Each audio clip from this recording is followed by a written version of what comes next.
Oh, squeaky chair. Okay, evening everybody. It is Monday the 12th of September and we are on dram number 233 because I got it wrong yesterday. I said Johnny Walker red label was 231 and it's not, it was 232. So this is definitely 233. And this is Long John. This is a miniature that was donated by Mr. X. Thank you very much, Mr. X. No, it doesn't actually have the bottle size on it.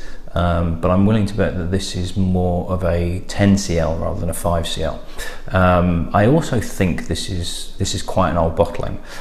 You might be able to see on the, if I get closer to the camera, you'll be able to see the label on there. And Master of Malt are selling a bottle, full-size bottle. I think it's actually bigger than 75cl, but it has this exact labeling on it. I have no idea who that guy is at the bottom. It's not Long John MacDonald, who I shall go into shortly. No idea who this guy is, but the full-size bottle that Master of Malt are selling at, they're selling for 540 quid, because apparently it's from the 1960s. So it is possible that this is 60s, maybe, probably 1970s, something like that. So Mr. X, I'm extremely lucky to have this, and I probably will be sending the rest of this back to you if you've not had some already. So yes, Long John, named after Long John MacDonald, who was a giant of a man, apparently, hence his nickname. Not in that naughty sense that some of you might be thinking, but more because he was kind of like long and thin and tall and just a big guy. And in 1825 he actually started distilling at a distillery that he built at the base of Ben Nevis, which is here, and which has been covered earlier on in the challenge as a single malt. I think it was number 109.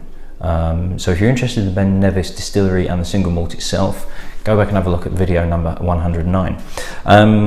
So the distillery was visited by Queen Victoria in 1848, proved very, very popular. Also his personality was helping as well. He was doing some good whiskey, but his personality, the sort of legends that were growing around him as a person. One of the stories is that apparently, I don't know when, but it was the richest woman in Britain, which was a Duchess of, now I did write this down, I think it's Buccleuch, kind of like Buccleugh.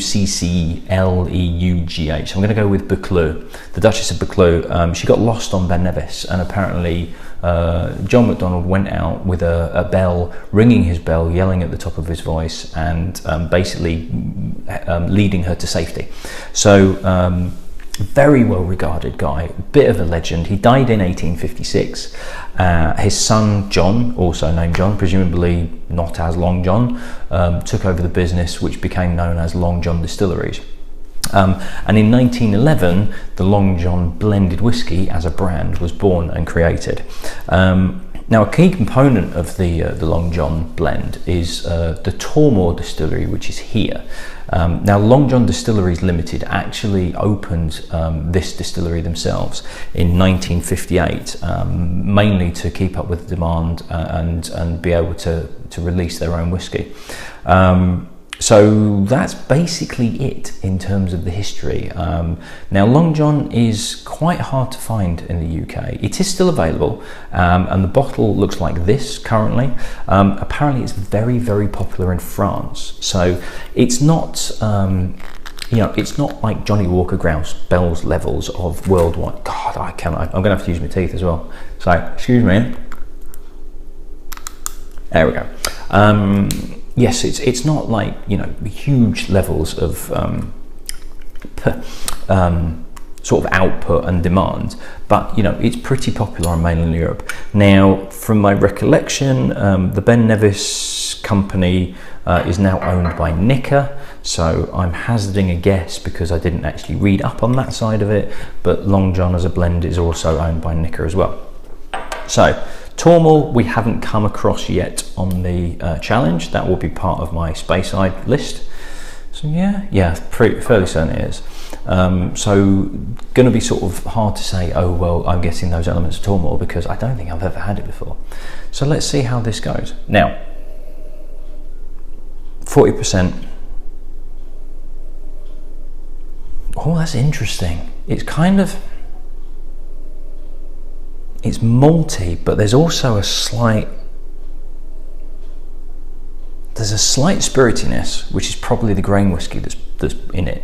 But there's also kind of it's a white wine, but it's getting towards dessert white wine. And it's, if you've had sort of like a decent French dessert wine, so we're looking at like Chateau de Chem, that sort of thing, where there is a sweetness, but there's a sweet wininess. It's not sugary sweet, it's a very sweet grapey wininess. It's quite difficult to describe, because there's an element of that in, and it's a combination of the spiritiness from the grain along with the sweetness of the malt and the toffee and the fudge. But there is this extra kind of white grape element to it as well, and it really reminds me of some, and it's predominantly French dessert wines that I've had as well, which is an unusual nose, and it's one that I've never been particularly keen on. You know, it's one of those where when you nose it, it's kind of a little bit off-putting, but then you drink it and it's very pleasant, but it's still kind of just, I don't quite get it, I don't quite go with it, and it's just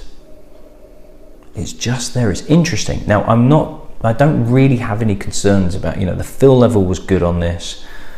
There's plenty left as well, Mr. X. I can't remember if I put the picture of him up, so Mr. X. Yeah, it's, you know, even if it is an old bottling, an old miniature, it's possible that there has been some change of the flavour in there, but I don't think this has like turned, as it were, through lots of evaporation, because the fill level was really good. So I think this is actually a nature of the whiskey itself.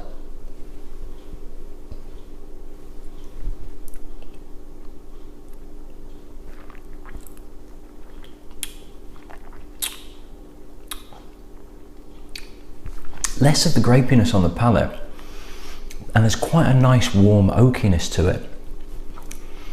So there's the malty sweetness that's there on the nose, and it's strange, it starts off quite woody and it's oaky. It's a nice warming oaky whiskey oak feel. Whiskey oak, you know what I mean? It's that kind of like, it's not a woody chewing on the end of a pencil harsh woodiness, it's a nice warming oakiness that kind of mellows and turns into like a concentrated raisin. So we're getting back into that kind of a handful of sun-made raisins that you those little red boxes that you get. My kids don't eat them anymore. They've gone off them because they're picky little blighters. But those little mini packs of sun-made raisins in the little red box, and you empty all of them out in your hand, and then what you do is you squeeze them really, really tightly together, so they go into like a concentrated raisin snack. So it's like you squeeze them really hard, and then you pop it in your mouth and you chew it, and all the juices explode. But it's a really concentrated raisiny flavour, and there's quite a bit of that in here as well.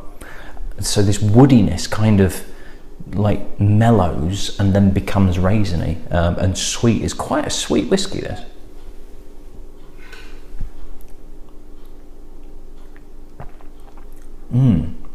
It's pleasant. It's very interesting. There's a good balance of flavours. Dies off a little bit quickly on the finish, but it lingers. It's just not as intense. It sort of dies down to quite a low ember almost, and then just kind of hovers around for a bit and disappears. But the transition from wood to raisin is actually really interesting in your mouth. It's kind of, you start off with one type of flavour, and underlying it is this really sweet, fudgy maltiness. But you get this transition from wood to raisin, and it's kind of like, it's happening in your mouth at the time. Very, very pleasant indeed. Very intriguing.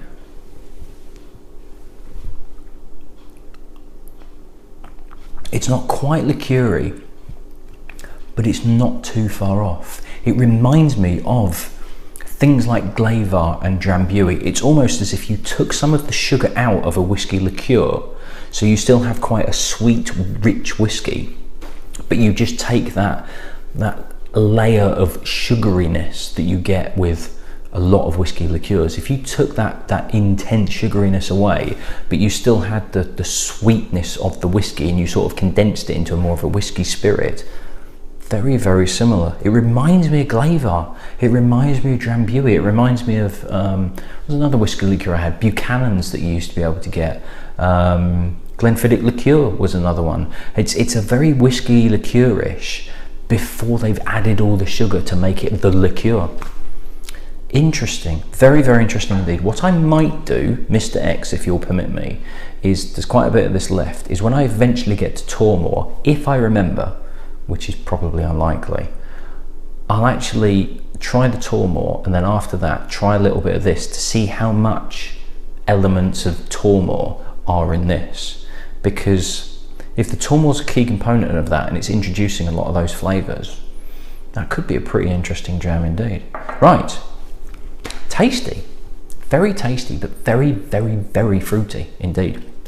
Like that. Right, I'm going to do a quick rinse out and then we'll get on to something pretty special actually and quite meaningful. So I shall see you at the next one. Cheers.